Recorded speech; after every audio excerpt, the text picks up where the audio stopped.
Hello friends, welcome to my YouTube channel. Today we discuss about mint oil.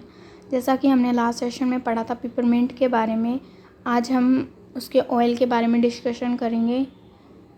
तो start करते हैं इसके botanical name के साथ, जो कि है मैंथा एरवेनेसिस। फैमिली लैमेसी फैमिली से बिलोंग करता है। इंग्लिश नेम है mint.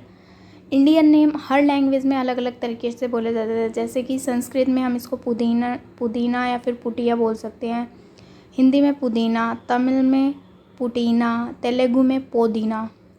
Mentha is well known genus in Lamiaceae family. Lamiaceae family से बिलोंग करता है। एक वेल नोन जीनस है that has medicinal and aromatic value, जिसके पास मेडिसिनल और एरोमेटिक वैल्यू पाई जाती है। Mentha genus include 25 to 30 species that widely grown in a temperated area.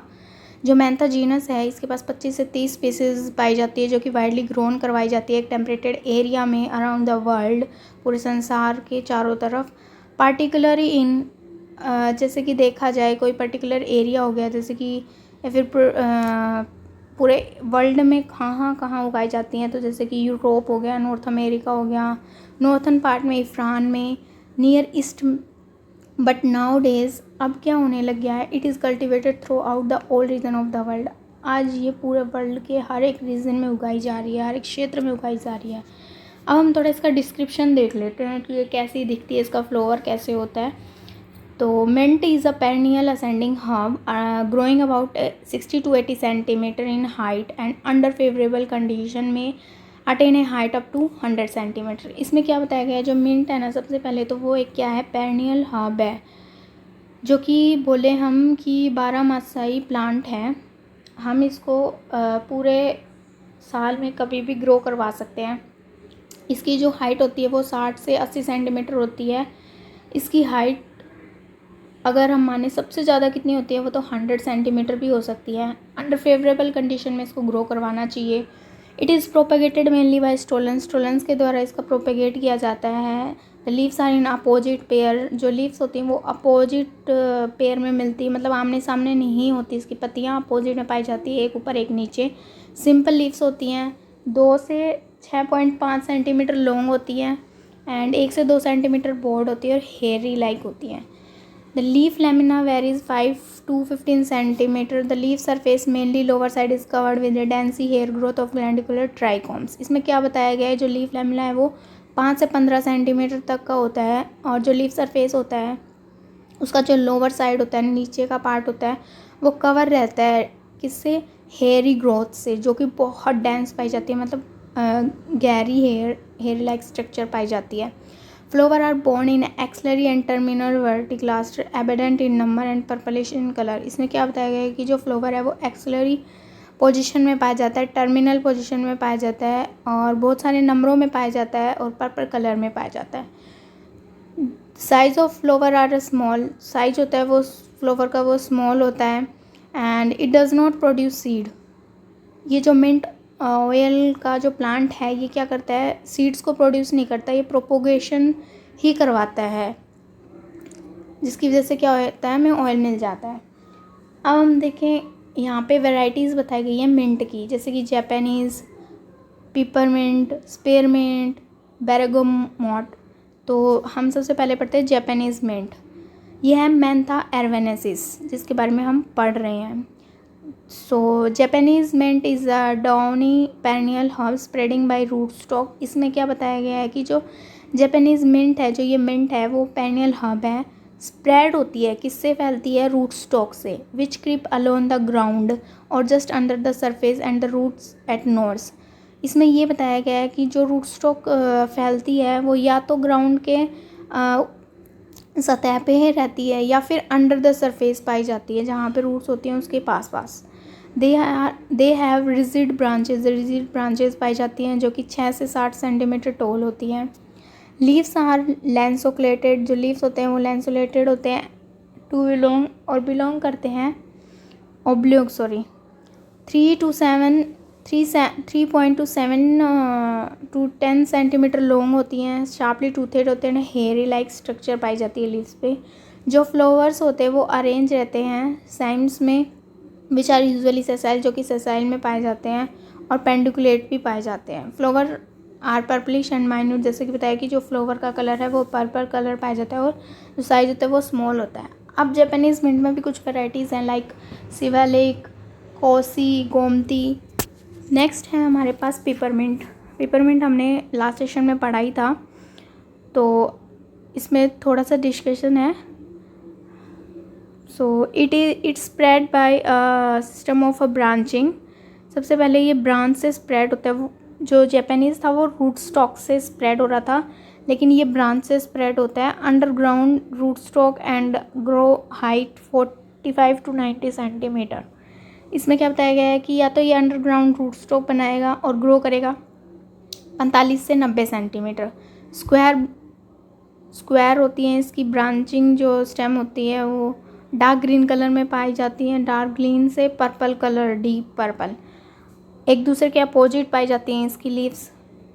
And जो टूथेड होती हैं, मतलब बोले हम नुकीली होती हैं, डीप कलर ग्रीन कलर में पाई जाती हैं एंड लॉन्ग होती हैं। स्मॉल पर्पल कलर का फ्लावर होता है, जैसे कि हमने अभी पढ़ा। और जो इसकी ब्रांचिंग टाइम है वो होती है जून टू सितंबर। और ऑयल कंटेंट इसमें 0.3 to 0.7% पाया जाता है। अब इसकी कुछ वैरायटी हैं, प्रांजल हो गया, तुषार हो गया, सिम इंडस हो गया। नेक्स्ट है हमारे पास स्पीयरमिंट, मेंथा स्पिकाटा। ये एक पेनियल हर्ब है। हाइट होती है इसकी वो 90 सेंटीमीटर टॉल होती है। ऑयल यील्डिंग जो होती है वो 0.6% होती है और हाई कैरावन कंटेंट पाया जाता है इसके अंदर।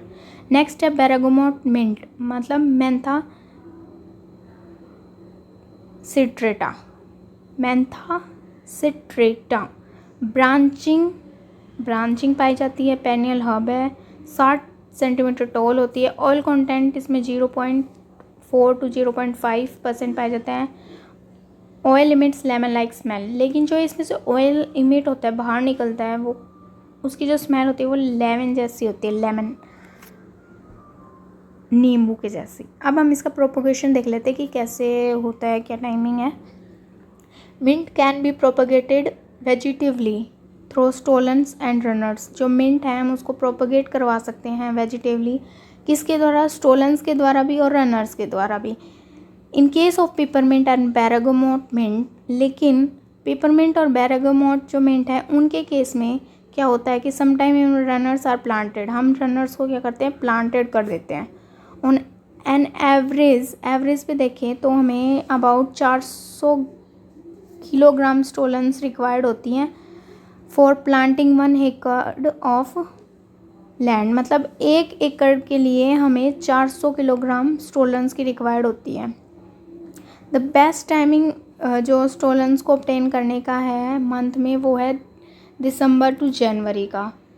नेक्स्ट है, हम इसकी प्लांटिंग पढ़ लेते हैं कि प्लांटिंग में क्या है, प्लांटिंग कैसे होती है। इन प्लेन्स, मतलब प्लेन जगह कैसे प्लांटिंग होती है। Planting is done during winter months में हम प्लांटिंग डन कर देते हैं। वेर इज़ टेम्परेटेड क्लाइमेट, अगर क्लाइमेट टेम्परेटेड है तो प्लांटिंग जो होती है वो ऑटम और स्प्रिंग में होती है। From last week of December और to first week, last week से लेके दिसंबर के फर्स्ट वीक मार्च तक होती है। और या फिर हम फर्स्ट वीक के जनवरी से लेके थर्ड वीक के फरवरी तक होती है। लेट प्लांटिंग अगर हम करते हैं तो वो क्या देती है? हमें पूरी यील्डिंग देती है।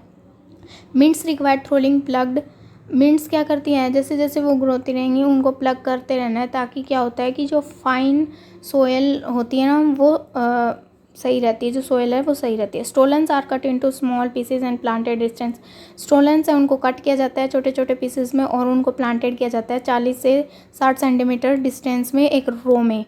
Stolons are planted half way on inner side of रिजिड। अब हम इसकी हार्वेस्टिंग और यील्डिंग देख लेते हैं। Generally the crop are harvesting 100 to 120 days after planting when the lower leaves are turning yellow. हम जो क्रॉप की हार्वेस्टिंग है ना वो 100 से 120 दिन बाद करते हैं, जब हमने प्लांटिंग कर दी होती है उसके बाद। जब लोअर लीव्स क्या करती हैं? टर्न होना स्टार्ट कर देती है, उनका कलर येलो होना स्टार्ट कर देता है, उसके बाद हम प्लांटिंग करना स्टार्ट करते हैं। Further harvesting should be done in a bright sunny weather. Harvesting का जो वेदर होता है वो कैसा चाहिए? ब्राइट होना चाहिए, सनी वेदर होना चाहिए। Harvesting consist of cutting the green herbs bye means of sickle 2 to 3 centimetre about the ground. जो हार्वेस्टिंग करते हैं उस टाइम क्या होता है? हमें कटिंग करनी पड़ती है जो ग्रीन हर्ब्स हैं उनकी। एंड सेकंड हार्वेस्ट में क्या करते हैं, हमें is obtain 80 days after the first harvesting and third after the about another 80 days। First में तो हमने जैसे ग्रीन हर्ब्स कर दी, अब सेकंड हार्वेस्टिंग हमें कब ऑब्टेन होती है, 80 डेज़ बाद। फर्स्ट हार्वेस्टिंग के 80 दिन बाद हमें सेकंड हार्वेस्टिंग ऑब्टेन होती है एंड नेक्स्ट होती है वो नेक्स्ट 80 के बाद होती है। फर्स्ट क्रॉप इज़ रेडी, जो फर्स्ट क्रॉप होती है ना वो जून के एंड में रेडी हो जाती है एंड द सेकेंड सितंबर, और जो लास्ट बच गई वो अक्टूबर में।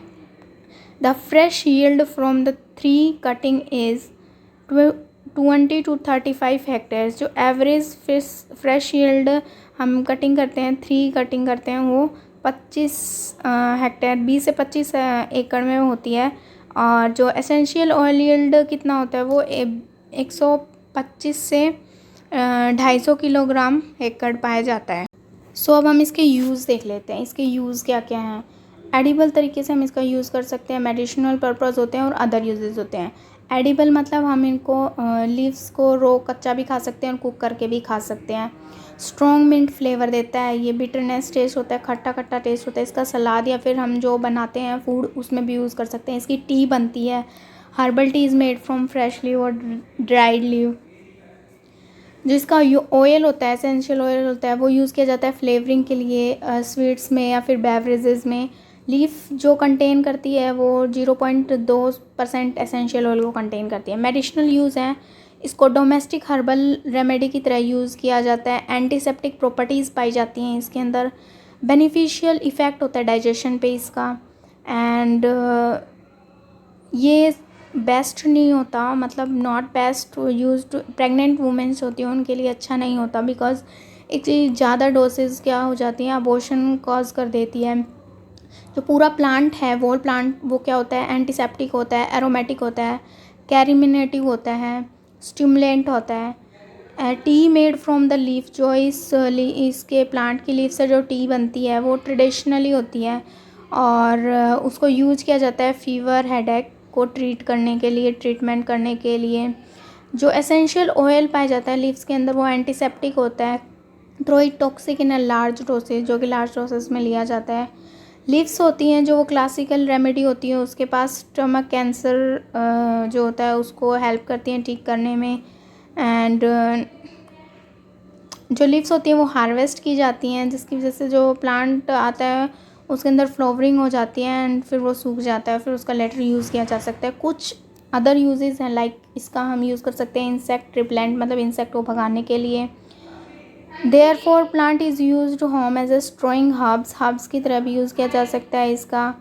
एंड रोडेंट्स को रिपेल करने के लिए भी यूज़ किया जा सकता है, कीड़े मकोड़ों को। The leaves also repel various insect, जो लीव्स हैं वो भी रिपेल करती हैं कुछ इंसेक्ट्स को। Thank you so much. अगर आप लोगों को पसंद आया हो तो प्लीज़ मेरे चैनल को लाइक कर दें, शेयर करें जितना हो सके एंड सब्सक्राइब कर दें। Thank you so much.